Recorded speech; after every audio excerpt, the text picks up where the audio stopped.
Well, it's funny, I've been writing about climate change for more than a decade, and obviously heat is part of climate change. It's global warming, I knew that, but I wasn't really ever thinking about the really direct impacts of heat until I happened to visit Phoenix on a day when it was 115 degrees, and I was staying downtown, and I had to walk about 12 blocks to a meeting.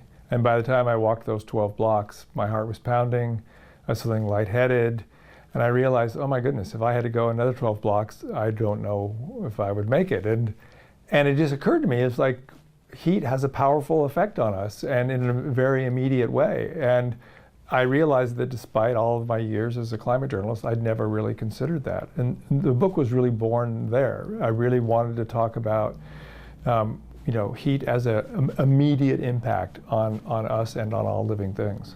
When your body, confronts extreme heat, whether it's just from taking a walk on a hot day or being stuck in a hot car or whatever the consequences are, there's basically one mechanism your body has to cool off, and that's sweat. So what happens when your body temperature starts to rise is your heart starts to pound and push the blood towards your skin. It pulls it away from your internal organs and your brain and things like that, pushes it towards your skin as your skin pumps water out onto the surface, which evaporates and takes the heat away, cools off the blood under the skin. And that recirculates, and that's how your body cools off. That's the mechanism that we have. And it works fine as long as the conditions aren't too extreme. When it gets very hot, then your body can't keep up, and your internal body temperature starts to rise. And that starts to cause all kinds of problems. A steady body temperature is really important to all kind of metabolism and everything.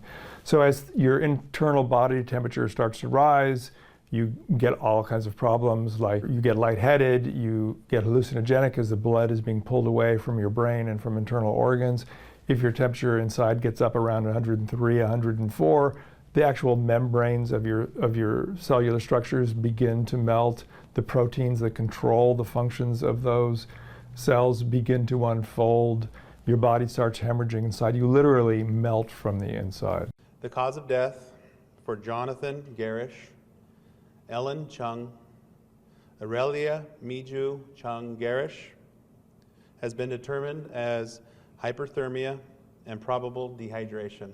They were a family that moved from the Bay Area to the Sierra Nevada foothills, went for a hike on a summer day, and the next day the entire family, the mother and father, a 1.5-year-old child, and the dog were all found dead. After some investigation, they realized that they all died of a heat stroke on climbing up this sort of steep mountainside. The temperature was about 104, 105 degrees. They were sort of average, healthy people. They were she was in her late 30s, he was in his early 40s. They were experienced outdoors people. They weren't as prepared for this as they should have been, but they were a typical kind of person who goes for a hike on a hot day and thinks heat is no problem. And I really wanted to tell this story because it really makes it clear that we're all vulnerable to this. It's not just something that happens to farm workers who are working in fields in extreme heat. It's not just something that happens to construction workers who are working on black rooftops. We're all vulnerable to this, and heat can hit us like a lightning bolt. It does not take long in the right or wrong circumstances to die from extreme heat. We need workers in the fields to harvest our food, right? And that's a really important job. The problem is we don't have good protections for workers in heat. California, Oregon, and Washington have recently passed some protective measures. But despite the fact that the Federal Department of Labor has been working on this for 6 or 7 years, we don't have any strong regulations.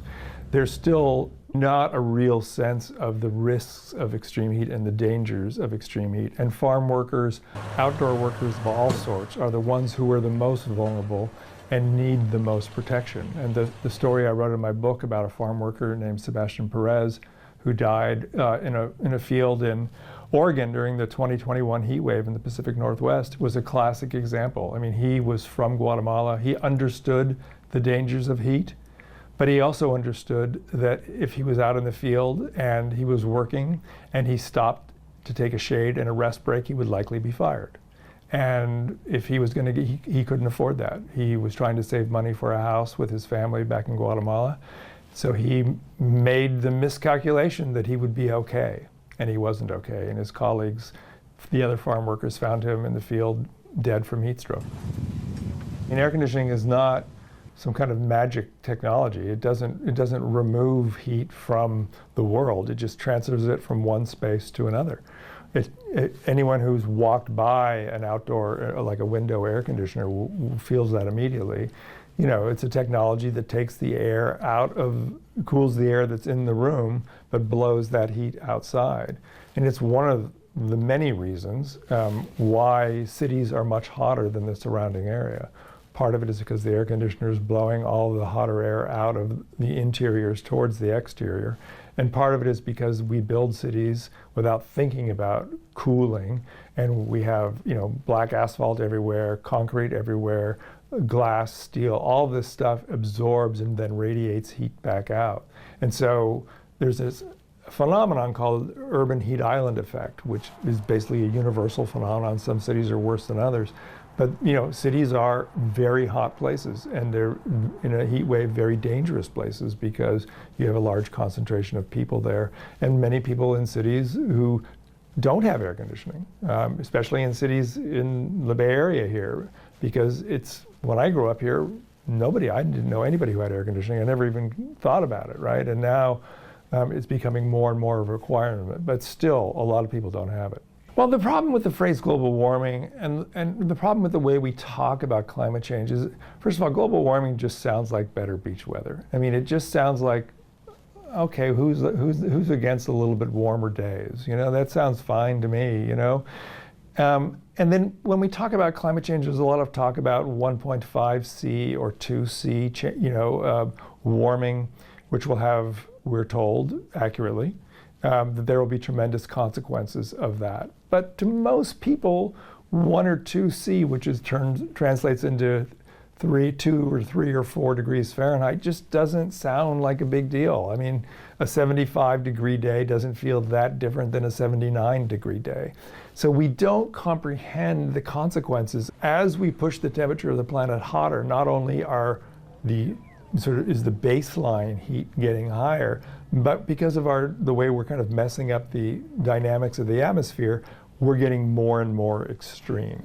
The world that we grew up in, you and I and everybody who's watching this, you know, that climate, that idea of summer, that idea of the kind of temperature ranges that we live in is gone. And we're moving into and already are in a much hotter world.